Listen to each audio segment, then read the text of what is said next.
Maraming nawiwili na magpamasahe sa bulag. Ang kawalan kasi nila ng paningin, nababawi sa pulido at swak na hagod ng kanilang mga kamay. Ito ang skill na na-master ng 33 years old na si Ramil. Yun nga lang, dahil din sa pagiging bulag, nabibiktima siya ng mapagsamantala.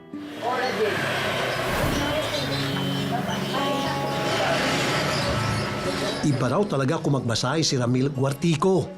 Kaya naman, kuminsan, inaabangan na siya ng mga nananakit ang likod at may mga lamig-lamig sa katawan. Dito yan sa may Kawayan, Bulacan. Talagang kailangan ni Ramil na kapain at makiramdam sa kanyang paligid. Dahil hindi na siya nakakakita. Ang kulay na nakikita ng aking paningin ay kulay abo. Ang tawag ko sa ganyang ay banaag. Hindi po aninag. Yun po ay para bang isinilang na bagong bata. Ganun ho ang paningin ko. Level of 5% ang nakikita lang ng paningin ko. Parang kulay usok lang. Totally blind na talaga. Hindi po siya partially. Ipinanganak na nakakakita si Ramil. Pero pagtungtong niya ng grade 6, isang aksidenteng nagpadilim sa kanyang mundo.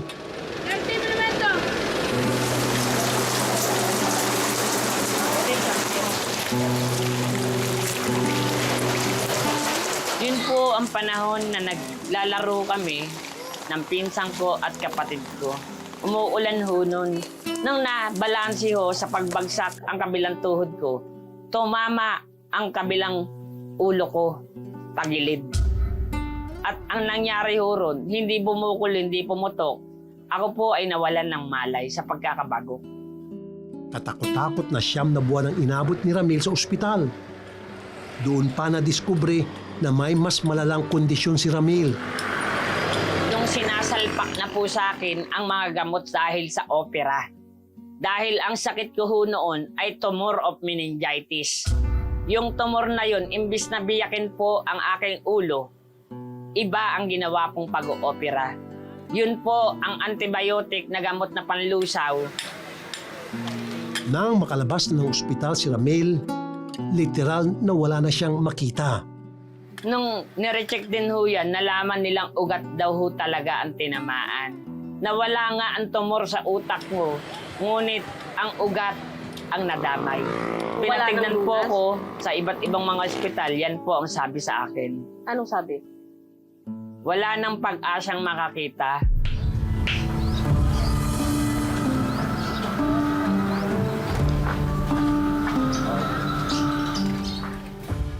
Kumakain kami. Tay, gabi na ba? Tanghaling tapat, nando kami sa bintana. Hindi, tanghali. O, ito, bintana. O, yan mo. Wala akong nakita. Parang naano ko. Parang bumaksak yung ko. Nanlata ako. Hindi. Pala, ma-over. Over sa gamot. Bukod pa dyan, ang iba pang mga komplikasyon na tinamo ni Ramil, Inaamin kong tanggap ko ang pagiging bulag, ngunit ang nagiging sagabal sa aking paglalakbay, ang tinatawag na seizure. Dati po kasi pag nag-seizure ako, 2 buwan pa ang lilipas. Ngayon, baliktad na. Tinatamaan na po ako ng 1 beses sa 1 linggo. buti na lang, laging nandyan ang kanyang tatay Ronnie. Wala silang pambayad ng therapist, kaya si tatay Ronnie ang matyagang naghilot kay Ramil upang kahit papaano ay maibalik sa normal ang iba pang bahagi ng katawan ni Ramil. Naman sabi siya, isa-isa. Sabi ko sa kanya, Mel, tiisin mo lang, makakalakad ka. Tiisin mo lang, sa umaga, hapon. Pag naano ko siya, inuunat ko. Awa lang din, ito 1 buwan. Nakakatalang nanay niya. Ba, bumabalik. Dati nakagano lang. Yun nga lang, hindi na nakabalik ng eskwela si Ramil. Pagtungtong niya ng 17 anyos, sinikap na rin niya maging tunay na therapist. Katuwang ang kanyang tatay Ronnie.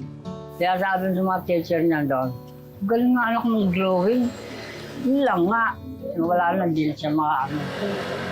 Subalit, isa pang dagok ang dumating sa kanilang buhay. Si Tatay Ronnie, pahina na rin ng pahina dahil sa sarili niyang sakit. Papagod ako. Siyempre, ate-ate naiiyak ako sa hirap. Siyempre, ako na magdalawa pa kami. Hindi ako bumaksak. Nasabi ko naman sa kanya eh. Well, hindi ko na kaya.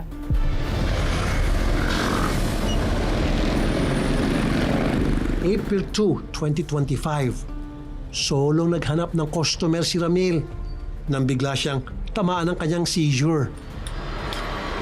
May nakakita naman daw sa kanya, pero sa halip na siya ay tulungan, ninakawan pa siya ng cellphone. Yun po ang panahon ng ating Abril ng mahal na araw na nandyan lang ako sa bisita ng bangkal, yung chapel doon, na nasa gilid lang ako sa poste, na yun po ang tumugma, nag-seizure ako, bumagsak, at doon ako nagulat. 2 gamit ang nawala, tungkod at cellphone. Ang hinala ko po ron ay talagang yung mga nasa paligid kong mga kabataan ay dinukot ho. Pasalamat na lang si Ramil na nalusutan niya ang trahedya. Pero dahil nawala ang kaisa-isa niyang cellphone, nawalan na rin siya ng contact sa mga regular niya sanang customers. Wala tuloy magawa si Ramil, kundi ang tumbukin ang mga madalas niyang dinaraanan sa tuwing may magpapamasahe sa kanya. Di na po ako makapagserbisyo ng praktikal sa mga talagang originaliting hawak ko na. Yun ang isang dahilan. Hindi na nila ako matawagan. Hindi Tama lang ba? po humina, nasira. Nasira ang pagsiserbisyo ko sa ganitong baryo. Dahil hindi lang naman po may Kawayan, Bulacan ang nakakaalam ng number na yun. Maging ang Valenzuela, Malabon, Marilao at Santa Maria, ang number ng tinatawag kong SIM card na yun ay iba't ibang lupalop na po at naibibigay ko sa mga tao ang number na yun. Sa tulad ni Ramil na isang PWD at nagsusumikap sa buhay, kailangan niya ng suporta upang kahit papaano mapagaan ang kanyang pakikibaka sa pang-araw-araw niyang hanap buhay. Kaya naman, ako na mismo ang gagawa ng paraan para siya'y matulungan. Yan ay sa pagbabalik ng kapatid mo.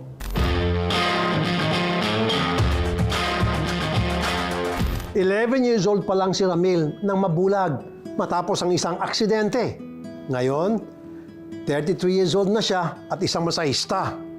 Pero wala pa raw siyang PWD ID. Kaya naman, kami na mismo ang umaksyon. Isang araw na naman ng paghahanap buhay para sa 33 years old na masahistang si Ramil. Kahit hindi na siya nakakakita, walang problema dahil na-master na niya ang pag-alis sa pananakit at lamig ng kanyang mga kliyente. Kasama niya sana ang kanyang tatay Ronnie. Subalit, maya't maya na itong tinatamaan ng hika. Intindi ko lang yan. Paano pag wala na ako, pawawaan mo siya. Kitang-kita naman si Ramil, pati si Tatay Ronnie. Kailangan talaga ng tulong. Pero hirap na hirap daw silang makahanap nito. At least 4 na 10 years may pamilya. Kaya naman, ang aming team na mismo ang kumilos para maibigay sa kanila ang nararapat na tulong.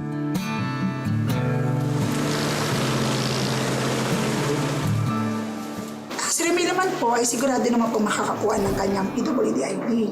At kailangan lang po mai-process po namin at makapagpasa po siya ng dokumento today.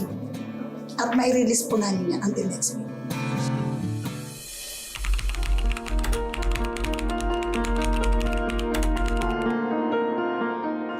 From the outside, mukhang normal yung mata niya. Sa retina, nandyan yung mga blood vessels, yung arteries at veins, tapos ito yung nerve. Yung arteries at veins niya, I would say, almost normal naman siya. Ito yung nakita kong naging problem. Medyo maputla yung kulay ng ugat ng mata niya. Mukhang ito yung dahilan bakit sobrang labo.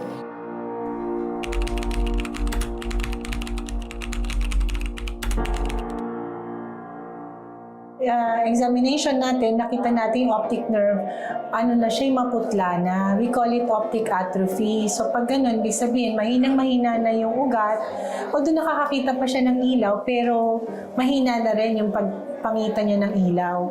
Pagka ganyan, medyo kasi nahuli na tayo sa gamutan at this point.